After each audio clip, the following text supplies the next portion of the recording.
It's about that time to open up the Peacock and Williamson mailbag. Myles Garrett speaks at Super Bowl media availability, and Bryce Young. Could we be talking a lot differently about young quarterback Bryce Young in the very near future? Jaguars timeline and a whole lot more coming up on today's Peacock and Williamson.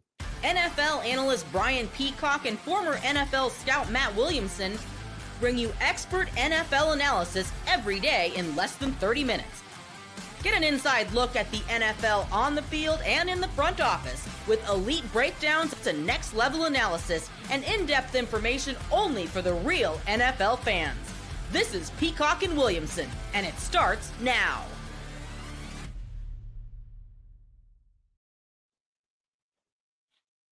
Welcome to the Peacock and Williamson NFL Show. Brian Peacock alongside Matt Williamson at BD Peacock at Williamson NFL. Thanks to everybody for making us your first listen on the Locked On Podcast Network. Your team every day. Love our everydayers. Make sure you hit that thumbs up if you're on YouTube. Let us know you stopped by, and welcome to the new listeners as well.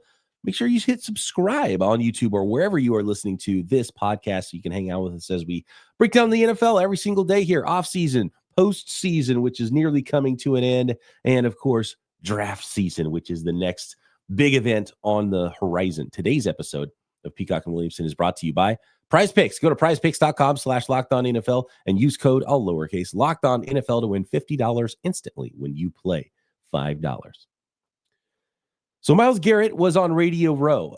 Caught a couple of interviews from Myles Garrett. He was selling some yogurt or something like that, but which is the reason I guess he was there. But obviously there was going to be a lot of questions about his trade request, and good timing for Myles Garrett, who's not familiar with the Super Bowl. And I don't think he even goes to the Super Bowl very often and is on Radio Row either. He's like, this is what teams do at the end of the season if they're winning championships. Wow. But he was talking with Mina Kimes and then Rich Eisen are the two I caught. I don't know what other interviews he might have done, but, got a lot of information there. And he talked about, his desire to win. It's not about going to Canton. A lot of the things that he talked about in his statement. But going a little bit further, I thought was interesting because on one hand, he was talked about quarterbacks and he was like, it's probably looking for a team with a really good quarterback because those are the teams that are winning a lot. And he also, Amina kind of just dropped some team names on him, 3, 4, 5 different teams. And he's kind of like, yeah, those all sound good kind of thing. He didn't really say, oh, I want to go to this place or I don't want to go to this place. And the other part of it, which surprised me a little bit, is I don't even know if he realized that he has like how much power he has in this situation, that he even has a no trade clause. Because I don't think he has a no trade clause. Okay. So he essentially has a no trade clause if he wants to flex, because he's probably going to have to get a new deal at some point with his new team. A team's not going to trade, a couple of first rounders just for 2 years of Myles Garrett. And then as part of this whole thing, he would probably just want to utilize that power he has to get himself a new contract, which he'd be in line for very soon anyway. But it was almost like, I don't know. I hope they do it. And I don't really have any say where they send me. And I was surprised by that. He wasn't really that. I was like, I want to go. I want to have control of my situation, because if you're going to wrestle away some control from the Cleveland Browns, you want to make sure you don't get sent to the Cleveland Browns part 2, right? But he wasn't super adamant about it. It was just, you could tell he was tired and he realized he had played a lot of football and he's maybe on the back nine of his NFL career and he just wants to win. But he didn't really have a solid plan, and he didn't really feel like he was flexing up to try to really be a power player in this situation either. But he's always been that kind of a laid back guy. That's his personality. I said that might be just more personality than anything. I mean, again, I don't know him, but I know a lot of people that do. And, he's been around now for a while. He seems like a very unique guy, a lot of off the field, interests, and he's intelligent. And maybe he just didn't want to come across as, I'm only going to these couple teams, or, right. No, it'd be super demanding.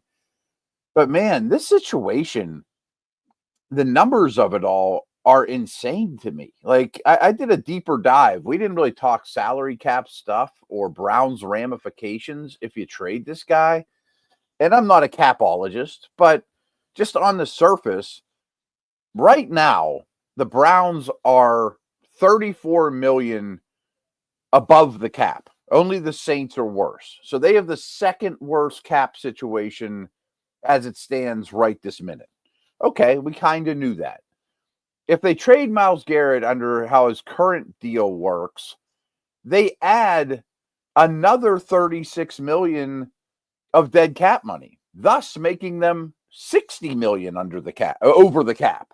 So in that way of things, it's not super feasible unless we see the tank job of all tank jobs. Like, maybe don't even compete in a game next year. So there's a lot of things here. Hang with me, because it's not my area of expertise, but it's, salary cap stuff. Let's say they trade him tomorrow. They're $60 million over the cap. Well, I'm sure they can get out of that, right? They have some contracts. Sure. Not really. I mean, Watson is a $73 million cap hit this year. And then they have a handful of other guys that would almost all have to go. Denzel Ward, $24 million. Jack Conklin, $19 million. Joel Bitonio, $14. Wyatt Teller, $14. Greg Newsome, $13. Dalvin Tomlinson, $11. Njoku, $11. I think I just named 8 or 9 players, all that are making double-digit millions of dollars. They might have to move on from all or most of them and not sign anyone in free agency. Like, what is left with this Browns team just to get cap compliant? And I don't know that they would even mind at this stage and just be the worst team we've ever seen and not win any games. Because going back to the Watson deal, I pulled up their last 3 drafts. Their last draft, the first pick they made was 54th overall, Michael Hall. And that's a rookie class. Maybe someone comes out of it, but nobody's standing out as we speak. In 2023, their first pick was 74th overall, Cedric Tillman, who looks like a good young player, and Dawad Jones is in that class too. But it's still not high-end early talent when you're picking 74th and 54th overall to start your draft. And then in 2022, their first pick was 68th overall, Martin Emerson. And I'm not seeing a whole lot of exciting guys out of that draft. So you basically go 3 drafts with nothing to speak of, a horrendous cap situation that's about to get a ton worse. Your starters on your team, the Conklins and Bitonios and Wards, almost have to go, probably for 7th round picks or just flat out getting cut. What does that leave you? I mean, it's almost like we are going to be the worst team you've ever seen. And fortunately for them, they've made some trades that they have a lot of draft capital starting this year in April. But now get me every pick I possibly can out of Myles Garrett and all these old guys. Assume I'm definitely going to pick in the top 5 next year. And it's like an expansion team. I mean, it's like a rebuild that just finally has a ton of picks going forward, but nothing at all on the roster. It's brutal. And they already were the second pick in the draft before doing all of that. Yeah. They earned that this year for being good. Right. And Winston on YouTube had the question about Nick Chubb. He says, if Myles goes, then is Chubb available? If so, how many teams are in on Chubb? It's like, yeah, everybody's available, including whoever you want's available. Chubb. Yeah. And Chubb should probably already be available, I would guess.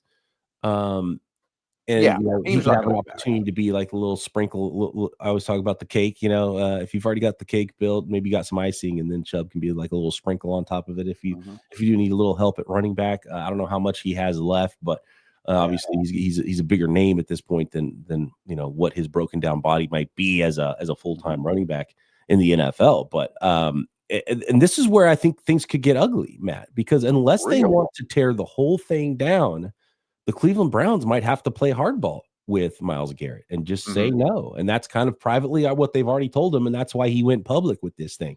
And they might say, look, well, we're not going to trade you, but we're going to do everything we can to make you believe we're trying to win instead. So they could go the other direction as well, but it has to be one of those. I don't think you can play it down the middle. And so it's either the complete tank of all tanks and you trade Myles Garrett, or you try to band-aid the thing and bring in Kirk Cousins or whatever, Aaron Rodgers, whatever quarterback you can to see if you can fix it and convince Myles Garrett and tell him we're not trading you. We're going to do our best to try to win with you, buddy. It's all we can do. And so the whole thing could get pretty ugly here for them. Real ugly, right? And so in a way, his trade demand might be the best thing for the team, kind of tough love. Like, if I'm not going to play from you and I'm going to force your cap to even more hell, you can finally start over with picks. And you mentioned Cousins. He's been linked to them a lot because he's likely to get the Russell Wilson league minimum deal. And they could actually afford, I'll give you $1 million while Atlanta pays your bills. Yeah. And we'll run this thing back and we'll compete. But your version of competing last year earned you the second pick, to your point, and you're going to be worse, if anything. And on one side, I guess looking at the bright side of it, if you're the Browns and you realize that you kind of have to do this rebuild, Myles Garrett requesting the trade kind of insulates you from it being your fault in a way, because you can't be like, oh, all of a sudden just out of nowhere, like the Luka trade to the Lakers, just trade this awesome player out of nowhere. The fan base can't get mad at you for trading him because he's asked for the trade. So it kind of insulates you from that. And a lot, it makes it easier for you to pull that plug if that's what you decide you have to do. And it's probably the best thing anyway, because if it gets them their next star quarterback in 26 or 27, and then you rebuild this thing with a fresh slate and better cap situation, and then all these draft picks, that's probably the way to go anyway. I mean, if you're Denzel Ward the day after Garrett gets traded, why am I sticking around? Like all those Njoku and Samoa, he didn't sign that long ago, so I don't know if there's too much dead money, if it even helps them. But you'd be like, oh, well, so hold on a second, I want out too, right? That's how all the veteran players would feel. And if they're not part of the 26, that's all they have is veterans. They don't have any good young guys, And why would the Browns care at that point if they're not part of the 2028 winning roster that you're trying to build? Right. Give me picks. Yeah, get picks for them. Yeah, I think that's the way it's going to go. And I'll be the first to claim I'm not a capologist. I understand that there could be some ramifications with Watson's latest injury that lets them off the hook a little bit on that contract, or I'm sure they could restructure these things differently than I know. But I don't think it takes much of a brilliant mathematical mind to figure out how effed they are. And they made their own bad. Like, they made a trade that we all said was ridiculous and that you shouldn't have done. Deshaun Watson. So now they got to lie in that bed. And other 31 owners are going, and they weren't happy at the owners' meetings when that happened. No. Next, Bryce Young. Is he making a comeback in his young career? What is the Jaguars' timeline with a new head coach and a new regime to be successful with their current roster build? All that and more coming up on today's Peacock and Williamson.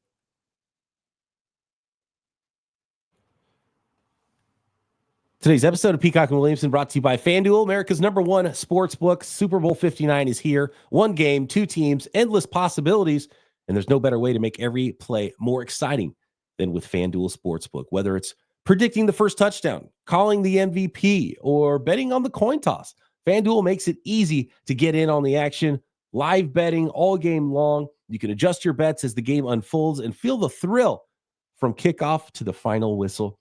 The live betting feature lets you stay involved no matter what happens on the field, and the app is super easy to navigate. Plus, knowing you can place just a $5 bet and potentially win $200 in bonus bets for the Super Bowl, that's icing on the cake. Download the app or head to FanDuel.com and get started. Bet just $5 and you can win.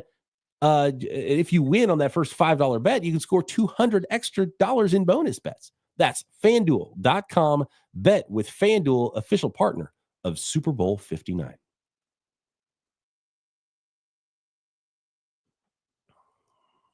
Our friend JDS, a frequent listener and a frequent commenter and a frequent question asker, says, at this time next year, can we talk about potentially Bryce Young even being a better quarterback than CJ Stroud with how different their careers have started? Is Bryce Young making a comeback and climbing back up that hill, Matt?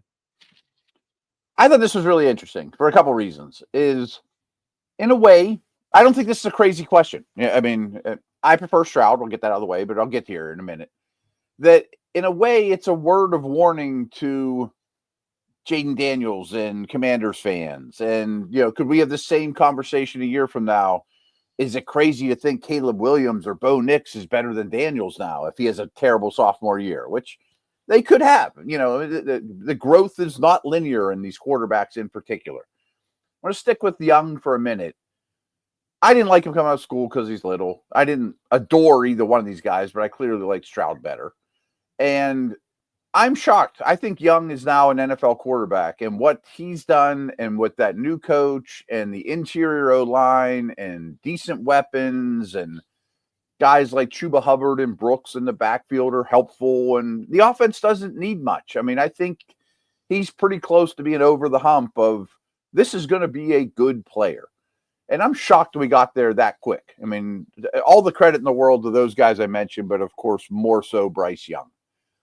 But of all the quarterbacks in the league, if they were stocks right now, I think Stroud is my biggest buy low. And a lot of it has to do with what I'm hearing about Nick Caley, who they just hired away from the Rams staff. Is considered a very, very bright mind that I think can fix a lot of their protection problems. And I don't know what his cast will look like in terms of pass catchers. I don't know we can count on Dell, and Diggs is a free agent, but it's not too bad there. I mean, I think Stroud is going to be much closer to the player we saw last year than this past year. And if you just watch the All-22 on Stroud, it's not as bad as like his fantasy numbers look or people think. I mean, he's just not getting much help.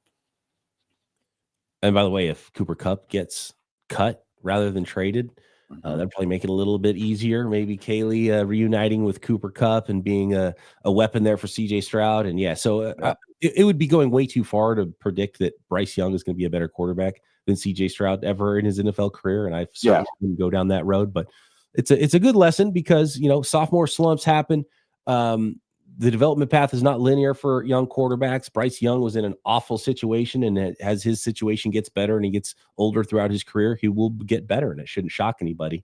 And he might be a useful NFL quarterback, although they might in 2026 still draft a quarterback in Carolina. That could go a lot of different directions. So the easy answer to the question is no, but it is a good lesson with, you think what's going on in the NFL, just wait 6 months, wait a year, and you'll exactly how different things are.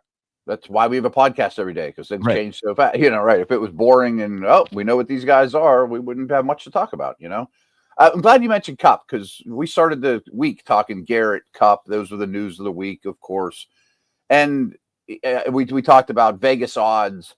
The Steelers are the favorite. I'm not saying it won't happen. I have no scoop on that. I'm not, because it's the Steelers. But you mentioned, Caley. There's so many McVay disciples in the league that have to love Kupp, that worked with him. Like Minnesota, Taylor came from over there with the Bengals. All these coaches that worked directly with Kupp, especially when he was at the height of his powers, have to be looking at him going, oh, I can find a spot for that guy. Speaking of young offensive minds, Liam Cohen is the new head coach for the Jacksonville Jaguars. Mm-hmm. What is the timeline for the Jaguars to get right? And is 6 months to get ready for the 2025 NFL season enough? Joe says, can you give us a 6 month timeline, draft plus free agency, to get the Jags back in contention? From all accounts and what I know, I really like the hire, and they had to dance through some hoops to finally get it done with the GM situation and all that. And maybe it's similar to what we just talked about with Carolina. A Bucs coordinator goes to kind of a dysfunctional place and installs some hope, and gets a former first overall pick quarterback back on track and where we think they could be. I look at that division. I said some good things about Stroud. A good offseason, I think the Jags could win the South. A great offseason, I don't think the Jags can make noise in the AFC. I don't think they're knocking off the Ravens or Chiefs or that type of team in one offseason.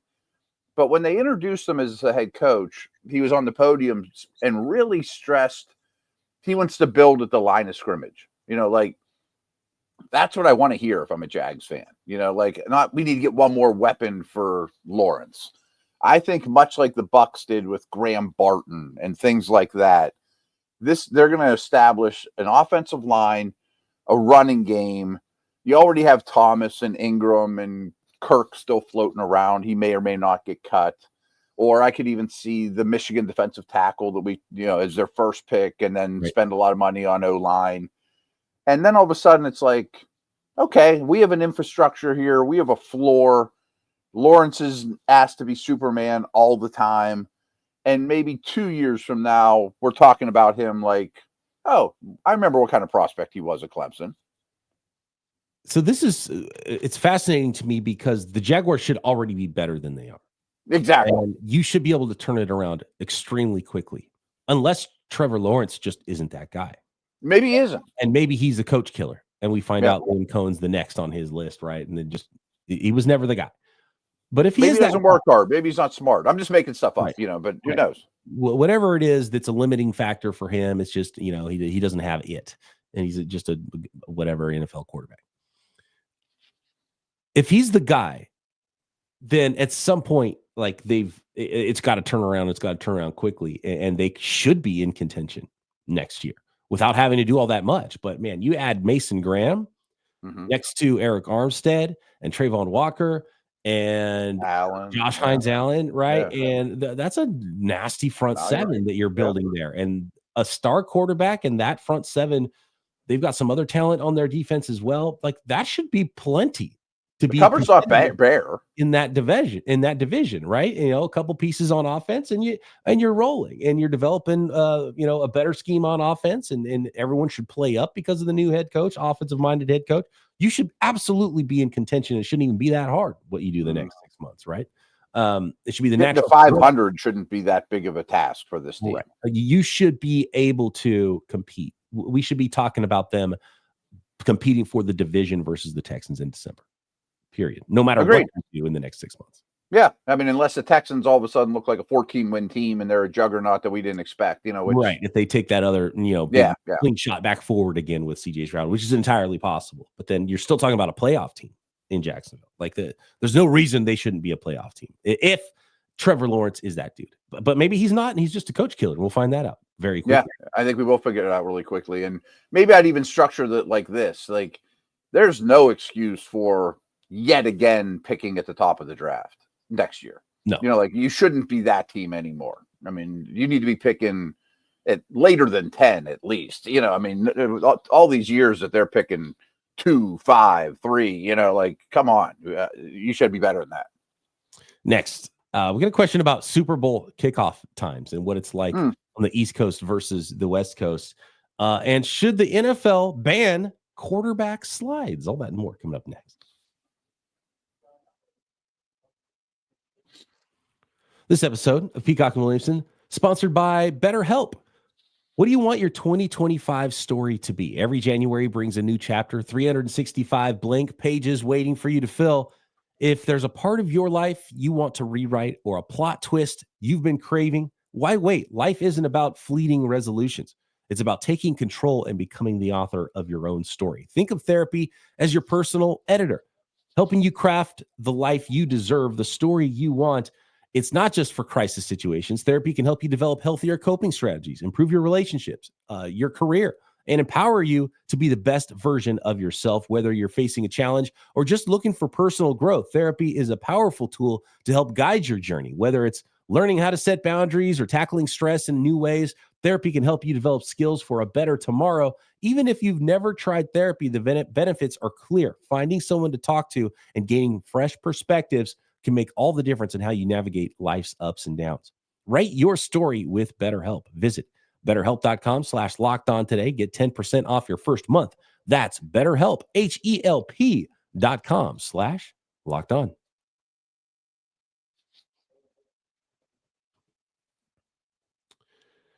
So we were asked this question actually last week, and I wanted to tackle it. And with the Super Bowl coming up, I think it's a good time to talk about it.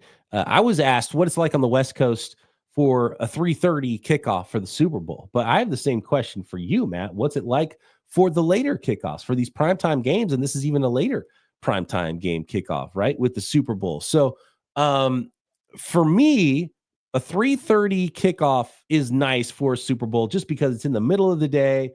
you can get your it's not early, right? Like a 10 a.m. kickoff is for on Sundays. It's a little. And when I was in my younger days, I was like envious. I was like, man, Sunday football must be way cooler on the East Coast because like I'm barely rolling out of bed when I'm in college or whatever for a 10 a.m. kickoff. This feels like I'm getting up to go to class. This is way too early in the morning. Nowadays, as a father, I love the 10 a.m. kickoffs. I love the West Coast timing of things, and I love games not ending at 1 a.m.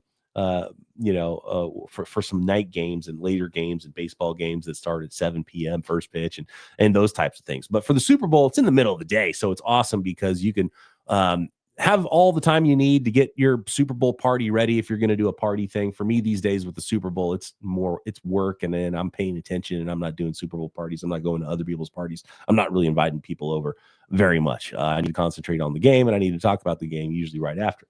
But 3:30 is a great time because it's like late lunch, early dinner. You can have your snacks together and you have plenty of time to get the party started, but then you can get people out and get home at a decent hour as well. So I love it. I think it's the ideal time to start a game. Matt, what's it like East Coast timing for a Super Bowl to kick off? I'll talk about normal Sunday too, because I'm just a night person, so I never want to get out of bed in the morning. I never want to go to bed at night. I mean, I've written many, many articles after midnight over the last 20 years. I'm just a night person, and I always will be. And I therefore would probably hate the West Coast situation. I don't mind doing a podcast at midnight after the Steelers finish their Sunday night game or whatever. I'm still fine. I'm ready to go. And frankly, if I didn't do this for a living, I'm sure I would join my buddies every Sunday at the same local watering hole they all go to, and they have a blast, and they all roll in at like 1:45, get a beer, eat all day. 10's a little early for that for me. Right. Like, I'm not sure I need a Bud Light at 10 a.m. Early to do anything except for sit on the couch and right. What's going on? Especially if you were out Saturday night with your buddy. And not that I'm like this huge partier. I'm over 52. I mean, but still, I know on Sundays I would be at Duke's with my buds, placing bets, talking about our fantasy team, putting down some beers till 7 o'clock like they do. That's the same guys every day. And I'm a little jealous of that, but they're always like, a side note, they're like, we have more TVs than you do at home. You should be here. I'm like, oh yeah, I'd be real productive with you Jagoffs, right? Oh, I have 80. What could go wrong? There's no way I could concentrate on that. I'm terrible at watching sporting events at bars. Even if all the TVs have the same game on, I can't concentrate on one of the TVs. I need one TV right in front of me. That's it.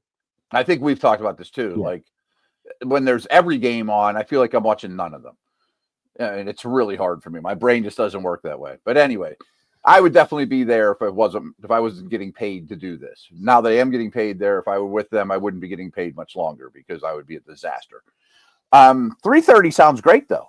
Get up whenever you want, breakfast, go snack before the game. If you're going to a party, if you want to keep going after the game, you could get pizzas delivered at 7 if you want, or make it a late night if it's your favorite team and the Eagles win the Super Bowl and you don't want the night to end.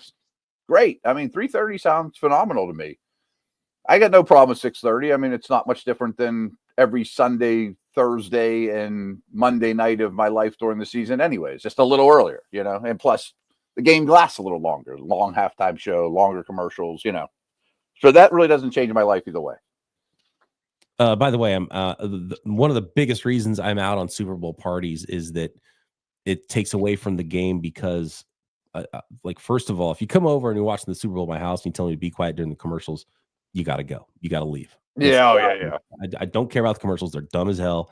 They're not cute. They're not interesting. It's ridiculous. The halftime show is a joke.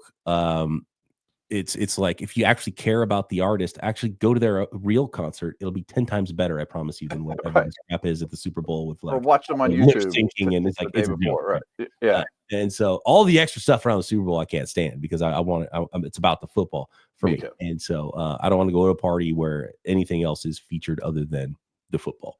Commercials are it's time to go pee pee, right? Like, that's and that's would be absolutely true if I didn't do this for a living. Like, it's I'm not having Super Bowl parties. I'm not going to Super Bowl parties. These days, anyway. And the last thing about the commercials too, it's like if I miss one of them or if I miss them all, I don't care because, oh, by the way, they're going to be shoved down your throat for the next couple of weeks anyways. They're not going away. You know, these aren't Haley's Comet that flies through the sky once in a while and you never see it again. Yeah, it's amazing what the average person, especially non-football fan, like what they're entertained by, right? With the commercials. It's like, what are we doing, guys? Come on. I think this is a whole different rant. And I know I don't know many people in advertising, but I think this is one of the dumbest professions ever because so many of these commercials are so dumb. I mean, like, I know the only goal is to make you talk about Coke or Pepsi or whatever. Right. Yeah. But like, these aren't funny, you know? Then it becomes like, well, we have this budget. We have to do this big thing. So we have to have a famous person. And like every commercial ends in like this, what just happened? Oh, everyone's confused because it was so silly, you know? Yeah. Just hire the Kelsey brothers or the Mannings or the Watts and watch the money ruin. Right. Exactly. Last one here from Steelers Burner says, big take. Sliding should be illegal. It's the main reason quarterbacks are taking shots to the head. If you run, you are a runner. You got to be willing to take a hit like everyone else. This keeps QBs safer and makes defensive players' jobs easier. Thoughts? I think you're on the right path, but that's too far because for the first time in a while, quarterback injuries went down. I mean, remember those couple of years where we had like 69 starters in 2022 and the year after that, I think, was 67. I mean, they were high 60s for the last couple of years.